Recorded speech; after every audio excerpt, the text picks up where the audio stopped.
The Story of Civilization, Part 2. The Life of Greece, being a history of Greek civilization from the beginnings, and of civilization in the Near East from the death of Alexander to the Roman conquest, with an introduction on the prehistoric culture of Crete by Will Durant. Chapter 4, Sparta. Part 2, Argos. Within this circle of nations, little Greece expanded until its progeny peopled nearly every Mediterranean shore, for the gaunt hand that stretched its skeletal fingers southward into the sea was but a small part of the Greece whose history concerns us. In the course of their development, the irrepressible Hellenists spread into every side of the Aegean, into Crete, Rhodes, and Cyprus, into Egypt, Palestine, Syria, Mesopotamia, Asia Minor, into the Sea of Marmara and the Black Sea, into the shores and peninsulas of the northern Aegean, into Italy, Gaul, Spain, Sicily, and northern Africa. Wouldn't Marmara be named after a supposed death goddess? In all these regions, they built city-states, independent and diverse, and yet Greek. They spoke the Greek tongue, worshipped Greek gods, read and wrote Greek literature, contributed to Greek science and philosophy, and practiced democracy in the Greek aristocratic way. Well, whatever their interpretation of divinity, that just would have been translated over into Greek too, so same thing with everything else, that they were speaking Greek and all that. They did not leave Greece behind them when they migrated from their motherland. They carried it with them, even the very soil of it, wherever they went. For nearly 1,000 years, they made the Mediterranean a Greek lake and the center of the world.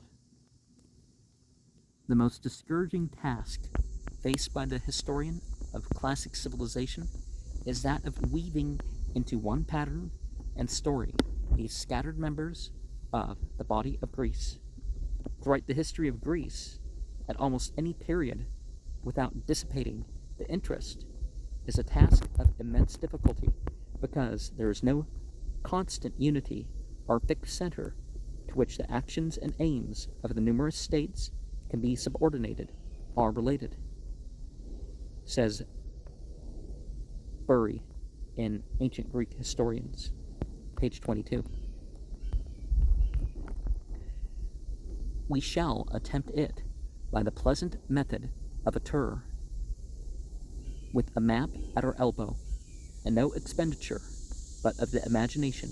We shall pass from city to city of the Greek world and observe in each center the life of the people before the Persian War, the modes of economy and government, the activities of scientists and philosophers, the achievements of poetry, and the creations of art. To avoid returning too often to the same scene, the architectural history of minor cities will be carried in these chapters of Book 2 down to the death of Alexander, 323. The plan has many faults. The geographical sequence will not quite agree with the historical. We shall be leaping from century to century, as well as from isle to isle, and we shall find ourselves talking with Thales and Anaximander before listening to Homer and Hesiod. But it will do us no harm to see the irreverent Iliad against its actual background of Ionian skepticism are to hear Hesiod's dour plaints after visiting the Aeolian colonies from which his harassed father came. When, at last, we reach Athens, we shall know in some measure the rich variety of the civilization that it inherited, and which it preserved so bravely at Marathon. If we begin Argos, where the victorious Dorians established their government, we find ourselves in a scene characteristically Greek, a not too fertile plain, a small and huddled city of little brick and plaster houses, a temple on the Acropolis, an open-air theater on the slope of the hill, a modest place here and there, narrow alleys and unpaved streets, and in the distance the inviting and merciless sea, for Hellas is composed of mountains and ocean. Majestic scenery is so usual there that the Greeks, though moved and inspired by it, seldom mention it in their books. The winter is wet and cold, the summer hot and dry. Sowing is in our autumn, reaping is our spring. Kind of like what they do in Egypt. Rain is a heavenly blessing, and Zeus, the rainmaker, is God of gods.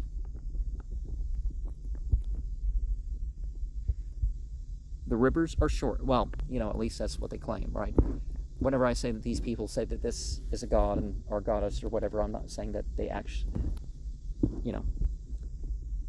even in English, we kind of don't know what people mean by God sometimes, right?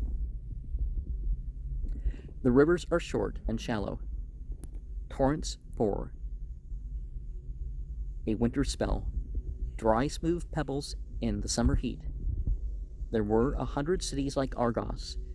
In the gamut of Greece, 1,000 like it but smaller, each of them jealously sovereign, separated from the rest by Greek pugnacity, are dangerous waters, are roadless hills. The Argives ascribed the foundation of their city to Plascic Argus, the hero with 100 eyes, and its first flourishing to an Egyptian, Danaus, who came at the head of a banner of Dana'a and taught the natives to irrigate their fields with wells. Such eponyms are not to be scorned. The Greeks preferred to end with myth, that infinite regress, which we must end with mystery. Under Temenus, one of the returning Heraclida, Argos grew into the most powerful city of Greece, bringing Tirans, Mycena, and all Argolis under its sway. Towards 680, the government was seized by one of those tyrannoi, or dictators.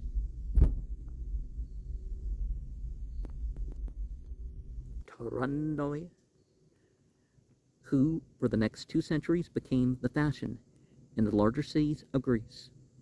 Presumably, Phaedon, like his fellow dictators, led the rising merchant class, allied in a passing marriage of convenience with the commoners, against a land-owning aristocracy. When Aegina was threatened by Epidaurus and Athens, Phaedon went to its rescue and took it for himself.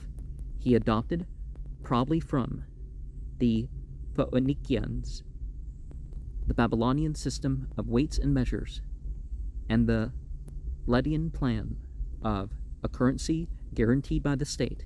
He established his mint on Aegina, and the Aeginatan tortoises, coins marked with the island symbol, became the first official coinage in continental Greece. In a lot of myths, the world's like on the back of a turtle or a tortoise or something like that.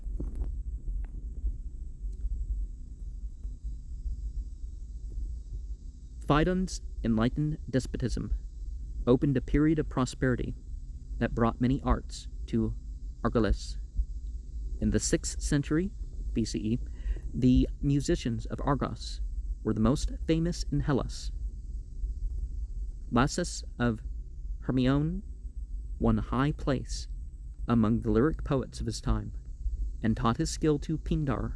The foundations were laid of that Argive school of sculpture, which was to give Pagalitis and its canon to Greece. Drama found a home here, in a theater with 20,000 seats, and architects raised a majestic temple to Hera, beloved and especially worshipped by Argos as the goddess bride who renewed her virginity every year. But the degeneration of Phaedon's descendants, the nemesis of monarchy, and a long series of wars with Sparta weakened Argos and forced it at last to yield to the Lacedaemonians, the leadership of Peloponnesus. Today it is a quiet town, lost amid its surrounding fields, remembering vaguely the glories of its past, and proud that in all its long history it has never been abandoned.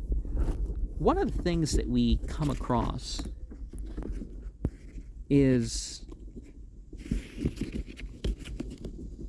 a lot of cultures don't buy into the Christian idea that a person becomes unchaste because they lose their virginity. Now, if it's outside of marriage or spiritually justified ways or whatever, then we could say, yeah. But then again, the importance would be the personal choices. Of course, you don't blame victims and that sort of thing. A lot of cultures had this idea of a trial marriage, like, that first year. Or perhaps the idea was that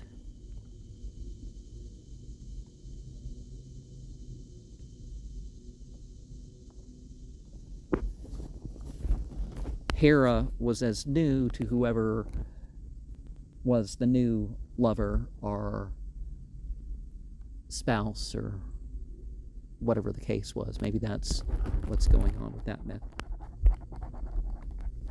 Or maybe it's, the year cycle thing. So you reach that age every year at a particular time.